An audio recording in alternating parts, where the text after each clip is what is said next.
කොළ කොඩේ කියන්නේ මොකද්ද? කොළ කොඩේ ආවොත් ඒකට අපි මොකද කරන්නේ? කොළ කරන සත්තු කවුද? සහ මේ වගේ කොළ කොඩ වෙච්ච පැලයක් මේ වගේ සාමාන්‍ය තත්ත්වයට ගන්න කොහොමද? මොනවද යූස් කරන්න පුළුවන් දේවල්, ට්‍රික්ස්, කෙමිකල්ස් මොනවද? මේ නෝමල්, මේකත් නෝමල්. මේ ඔක්කොම දැනගන්න දිගටම මේ වීඩියෝ එකත් එක්ක එකතු වෙලා ඉතින් ඔයාලා හැමෝටම සුබ දවසක් ප්‍රාර්ථනා කරනවා. අද වීඩියෝ එක ගේන්නේ කොළ කොඩ වීම පිළිබඳව. ඒ කියන්නේ දැන් නයි මිරිස් වගාව, මිරිස් වගාව සහ මාළු මිරිස්. කියන්නේ එකම කුලයකට අයිති, කියන්නේ එකම වර්ගයේ ශාකනේ. එතකොට මේවයි ගොඩක් අය කියන්නේ ඔක්කොම හොඳයි, ඕනි දෙයක් කරන්න පුළුවන්. කොළ කොඩ වෙන එක තමයි කන්ට්‍රෝල් කරගන්න බැරි. ඒක තමයි හැමෝගෙම අදහස. ඒ කියන්නේ හැමෝ ඒක තමයි මේකේ තියෙන මේ වගාව තියෙන කොමන්. ඒ කියන්නේ පොදු ප්‍රශ්නය වෙලා තියෙන්නේ. කොළ කොඩ වීම කොහොමද? ඒ කියන්නේ මිරිස් වගාවක සාමාන්‍ය කියන්නේ කන්ට්‍රෝල් කරන කට්ටිය ඉන්නවා. හොඳටම ටෙක්නිකල්, ඒ කියන්නේ ටෙක්නොලොජි එක යූස් කරලා සහ එයාලා නිවැරදිව හරිම ක්‍රමයට හදලා, ඒ කියන්නේ කෘමි ප්‍රතිරෝධී දැල් පාවිච්චි කරලා හරිතාගාර ගහලා එහෙම හදන කට්ටිය ඉන්නවා. හැබැයි කොළ කොඩය වළක්වන්න, ඒ කියන්නේ හරිම, ඒ කියන්නේ අර වළක්වන්න අපි මොනවා හරි ක්‍රියාමාර්ගයක් ගත්ත නැත්නම් ඒක වළක්වන්න අමාරුයි. ඒ කියන්නේ ගොඩක් අය අතාරිනවා කොළ කොඩ වීම පාලනය කරගන්න බැරුව. හැබැයි ඔයා වගාවක් කරනවා නම් ඔයාගේ වගාව පිළිබඳ ඔයා සම්පූර්ණ වගකීම ඔයාටනේ තියෙන්නේ. එතකොට මේ කොළ කොඩ වීම පාලනය කරගන්න එක අපේ වගකීමක්. ඒ කියන්නේ ඒක තමන්ගේ වගාව පාලනය කරගන්න එක එකයි. සුදු මැස්සා, පැල මැක්කා, කූඩිත්තා, මයිටා හානිය, ඔය කියන්නේ ගොඩක් තියෙනවනේ. ඒ වගේ ඒගොල්ලන්ගෙන් වෙන කොළ කොඩේ, ඒ කියන්නේ විවිධ කොළ කොඩ වර්ග තියෙනවා. කියන්නේ සුදු මැස්සා කොළ කොඩ වුණාම මේ එක විදිහක්. මයිටා වගේ හානියෙන් තව විදිහක්. පැල මැක්කාගේ කොළ කොඩේ තව විදිහක්. ඒවා වීඩියෝ එකක්, ඒ කියන්නේ ඉස්සරහට අරන් එන්නම් අපි හොඳට හොයලා බලලා. සහ අපිට දැනට තියෙන සුදු මැක්කගේ හානියක් තමයි. ඉතින් මේකේ සුදු මැක්කගේ හානියක් පෙන්වන්නම් මම. මේ තියෙන සුදු මැක්කනේ සුදු මැස්සා. සුදු මැස්සගේ පැල මේ හානියක් තමයි මේ සුදු මැස්සා අපේ මේ ගස්වල ඉන්නවා. මේ අවට ඉන්නවා. හොඳට බලා ගන්න පුළුවන්. පැල හෙල්ලුවාම එයාලා කිලෙනවා. පොඩි හානියක් තියෙනවා දැනට. ඒක ලොකුවට ඇවිල්ලා නැහැ. හැබැයි පොඩි හානියක් තියෙනවා සුදු මැස්සගේ. ඉතින් අපි අද තීරණය කරා සුදු මැස්සගේ හානියට, ඒ කියන්නේ ඒකට ප්‍රතිකර්මයක් විදිහට නීම් ඔයිල්, කියන්නේ කොහොඹ තෙල් සහ සබන්දීර මිශ්‍රණයක් ස්ප්‍රේ කරන්න. මොකද අපි අපේ වීඩියෝ මුලින් ඉඳන් බලුවා නම් දන්නවා ඇති අතන අර මාමගේ වගාව තියෙන. ඊට හැබැයි අපේ එක්ස්ට්‍රා පැල ටිකක් දාලා තියෙනවා. මාමගේ වගේ සුදු මැස්ස සෑහෙන්න ඉන්නවා. එතකොට ඉතින් ඒකේ තර්ජනය අනිවාර්යෙන් අපිට එනවා කියලා අපි දන්නවා. ඉතින් ඒකට අපි ලෑස්තිලා ඉන්න ඕනේ. සහ අපි කොයි වෙලෙත් ඇහගහගෙන ඉන්න ඕනේ අපේ පැල ගැන.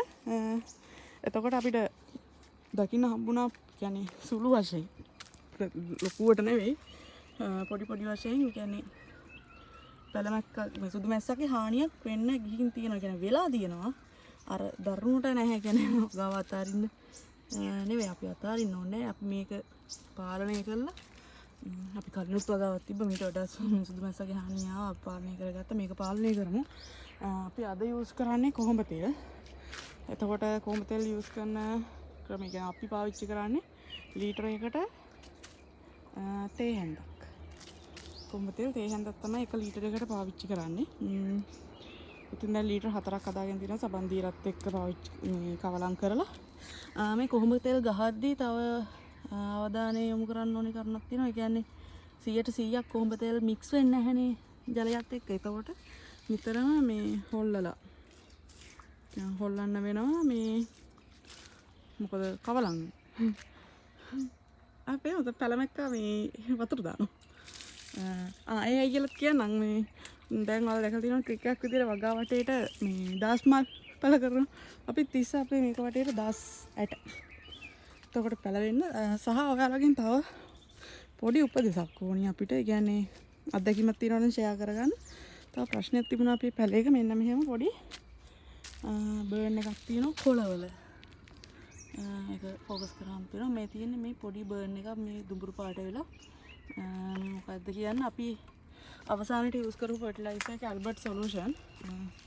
එක පැලයකට ග්‍රෑම් 1 ගානේ වගේ වෙන්න තමයි දැම්මේ.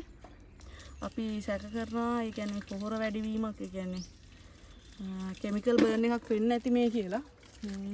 මේ වගාවේ එච්චර ලොකුවට ඒක දකින්න නැති වුණත්, ඒ කියන්නේ මේ පැල ටික අතර එහෙම දකින්න නැති වුණාට අතන අරක ඇතුළේ නම් ටිකක් වැඩිපුර තියෙනවා. ඉතින් අපි බලමු ඊළඟ වීඩියෝ එකෙන් ඔයාලට බලා ගන්න පුළුවන් සුදු මැස්ස පාලනයට කොහොමද ඒක සාර්ථකයිද නැද්ද. ඒ වගේම මේක ස්ප්‍රේ කරන විදිහින් දානනේ අපි හදාගත්ත මිශ්‍රණය. ඉතින් අනිවාර්යයෙන්ම පත්‍රවල යටිපැත්තට ස්ප්‍රේ වෙන්න ඕන. ඒ කියන්නේ උඩට වගේම යාලටත් ස්ප්‍රේ කරන්න ඕන. මොකද කූටිකා ඕපන් වෙලා තියෙන්නේ. සාමාන්‍යයෙන් ස්ප්‍රේ කරන්න ඕන නම් හවස ඊට බැහැගෙන යන්න ටයිම් එකටයි උදේ 7ත් මෙයත් අතර. සාමාන්‍යයෙන් කට්ටිය කියන 8ත් 10ත් අතර කියලා.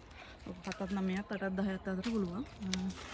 මෙන්න මේ විදිහට පත්‍රවල යටපැත්තට හොඳට ස්ප්‍රේ වෙන්නයි, උඩ පැත්තට ඇවරෙන්නයි. මෙන්න මේ විදිහට ස්ප්‍රේ කරගන්න තමයි තියෙන්නේ. පැල 150ක් තියෙනවා. අපි ඉතින් මේ විදිහට ගහලා බලමු. අන්න සුදු මැස්ස පියාඹනවා. මේකෙන් මැස්සන්ට හානියක් වෙන්නේ නැහැ. මොකද කොහොඹ තෙල් වලින් එයාලා මැරෙනවා. ඒ වගේ දේවල් ඉන්නේ. මේකෙන් වෙන්නේ එයාලා පාලනයක් තමයි. කියන්නේ එයාලට තිත්ත වෙනවා කොලේ. එතකොට එහෙම දෙයක් තමයි වෙන්නේ. මට ඔයාලා අපි මම අහපු ප්‍රශ්නෙට උත්තරයක් දෙන්න. මොකද මේ අර බර්න් එක කෙමිකල් බර්න් එකක්ද නැත්නම් ඒක සුදු මැස්සගේ හානිය නිසා වෙන දෙයක්ද? මම දන්න තරමින් නම් ඒක කෙමිකල් බර්න් එකක්. ඒ කියන්නේ පොහොර වැඩිවීමක් වගේ තමයි පෙන්වුම් කරන්නේ. ඒ වුණාට ඒ පැල 2 3කයි අර එළියේ තාවානේ තමයි තියෙන්නේ. ඉතින් මෙන්න මෙහෙම තමයි ඉතින් අපි කෙමිකල් යූස් කරන්නේ. කෙමිකල් කියන්නේ මේක කෙමිකල් එකක් නෙවෙයි. මේක ඇත්තටම කියන්නේ මොකද්ද රසායනික සහ තම්පත්‍රිය ඒක මතකයි. රසායනික දෙයක් නෙවෙයි. කොහොඹ තෙල් කියන්නේ ඒ කියන්නේ සාමාන්‍යයෙන් මොනවද රසායනික පොහොරයි කාබනික ගණයට තමයි තියෙන්නේ කොහොඹ තෙල්. ඉතින් අපි බලමු මෙහෙම ස්ප්‍රේ කරාට පස්සේ සුදු මැස්සගේ පාලනයක් වේවිද. අපි කොහොමත් මේකට ස්ප්‍රේ කරනවා වගේ මාමගේකටත් ස්ප්‍රේ කරනවා. මොකද එතන පාලනය කරගන්න නැතුව අපි කොච්චර ස්ප්‍රේ කරත් වැඩක් නැහැ. මාමගේකේ තමයි ලොකු ප්‍රමාණයක් ඉන්නේ සහ එයාගේකින් තමයි අපිට ලොකු තර්ජනයක් එන්නේ. මොකද එතන ඉන්නවනේ ලොකු, ඒ කියන්නේ ඕල්රෙඩි මැස්සෝ ඉන්නවනේ එතන. ඒ හින්දා ඉතින් මේ අපිට ඒක ලොකු තර්ජනයක්. මේ පැලේ වටේට ඉන්නවා 3-4 දිනකම.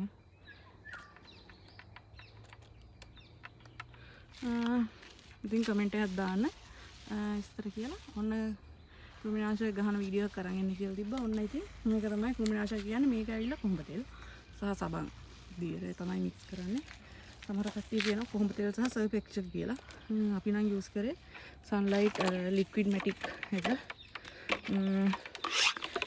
අපි සර්ෆෙක්ෂල් නෑ විතර නෑ නෙවෙයි. ඒක සාමාන්‍යයෙන් සැර සබන් දියරේ සබන් කුඩු එකක් හින්දා මේවට ප්‍රශ්නයක් වෙයි කියන එකක් තියෙනවා. ඒ තමයි ඉතින් තියෙන්නේ අද. ඉතින් අපි බලමු සුදු මැස්සව කන්ට්‍රෝල් වෙයිද කියලා. අපේ වීඩියෝ බලන ඔයාලට ගොඩක් ස්තුතියි.